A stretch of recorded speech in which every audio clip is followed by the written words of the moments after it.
Mesdames, il y a de fortes chances que vous ayez mal compris l'engagement, que vous ayez été piraté, que vous vous soyez engagé trop vite, que vous ayez projeté trop rapidement, dès le début de la relation amoureuse.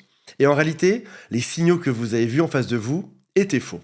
La première grosse erreur qui vous a induite en erreur a été de prendre le je t'aime de l'homme pour un engagement.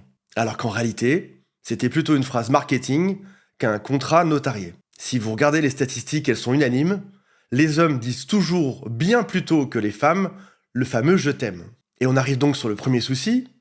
Si les hommes disent je t'aime plus vite, on a pourtant bien en tête qu'une femme peut s'engager plus vite, alors qu'elle mettra plus de temps à dire un je t'aime. En réalité, si l'homme te dit je t'aime au bout de 3 semaines, c'est pas pour s'engager, c'est pour te verrouiller. C'est pour s'assurer qu'aucun autre homme n'aura accès à toi. Pour lui, à ce stade, c'est juste de la dopamine. C'est l'excitement du début. La femme, elle, va prendre ce je t'aime comme quelque chose de valable, de durable, de vraiment pensé. Dans sa tête, elle construit une maison entière avec lui.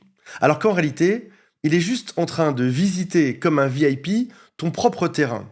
C'est pas pour autant qu'il va l'acheter par la suite. La femme qui entend ce fameux je t'aime se dit c'est bon, je peux me concentrer sur lui, je peux devenir exclusive, il veut s'engager. Et donc, elle arrête d'aller chercher ailleurs d'autres hommes avant même que l'homme se soit investi. Les études montrent que l'hormone de l'engagement, l'ocytocine, est un peu plus rapide chez les femmes. Alors que chez les hommes, ce sera un peu plus la dopamine, l'hormone de l'excitation, l'hormone du début. Et c'est donc à cause de cette fameuse hormone de l'engagement, l'ocytocine, que tu te verrouilles un peu plus vite, que tu perds ton objectivité et que tu te sens engagé. Par contraste, chez l'homme, lorsqu'il y a par exemple acte intime, il y aura libération de dopamine. Il sera excité et sa mission sera accomplie une fois que c'est fini. Ensuite, il y aura la prolactine, cette hormone qui le fait dormir quelques secondes après la fin de l'acte. On a vu qu'il y avait donc le fameux je t'aime qui sert à te verrouiller, une différence petite entre les hormones que vous ressentez entre hommes et femmes, mais ce n'est pas tout. Parce qu'il y a aussi la société. Chez une femme, le risque d'engagement physique est fort. Typiquement, toi, à chaque fois que tu fais l'acte intime, tu peux potentiellement tomber enceinte et avoir donc un paquet de complications par la suite. Pour l'homme, c'est probablement juste s'amuser un peu et éventuellement passer à la suivante. Même si, techniquement, il devrait aussi s'engager quand l'enfant arrive, il n'y pense même pas. Ajoute à ça que pour toi, l'acte intime a un autre sens que pour lui. Toi, t'es pas en train de courir d'un homme après l'autre, parce que la société valorise les femmes qui ont eu peu de relations intimes. Donc au moment où tu t'ouvres à lui, ça a beaucoup plus de sens, beaucoup plus d'importance que pour lui. De son côté, c'est une petite victoire, c'est un nouveau terrain annexé, c'est un drapeau sur une planète qu'il vient de planter. J'ai réussi à acquérir cet endroit, ce terrain, c'est la preuve de ma virilité.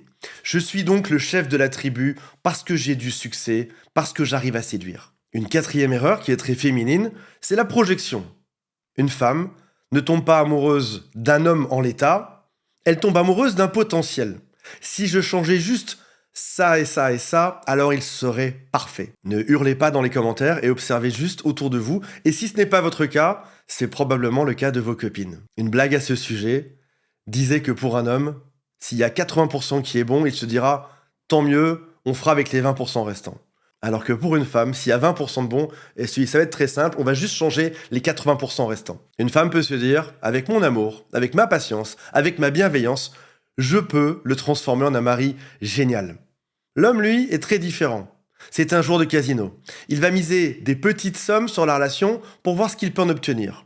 Un petit SMS pour te rassurer, un petit restaurant, et puis ensuite, on va au lit.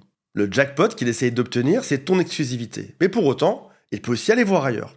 Le souci, c'est donc que les femmes projettent sur un futur potentiel, là où les hommes misent un peu sur ce qui pourrait rapporter gros tout de suite. L'homme vient planter ses petites graines, ce qui est probablement la pire image et la meilleure simultanément. Mais ce n'est pas un jardinier, c'est un promoteur immobilier. Il vient planter sa graine, marquer son territoire sur le plus de territoire possible. Après qu'il t'ait dit je t'aime, il peut devenir jaloux ou possessif. Tu te dis génial, c'est le signe qu'il est amoureux. Pas du tout en réalité.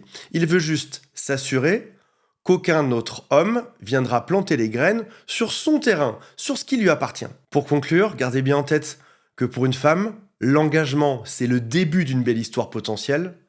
Pour un homme, ce sera la fin d'un audit qui peut durer extrêmement longtemps. Et je vous recommande, tant qu'il n'a pas sacrifié pour vous quelque chose de concret, comme son temps, son confort ou ses autres options, de considérer son je t'aime comme une publicité YouTube sur laquelle tu cliquerais sur ignorer. Ça n'a pas beaucoup d'importance. Voilà mes amis, j'espère que cette vidéo vous aura intéressé.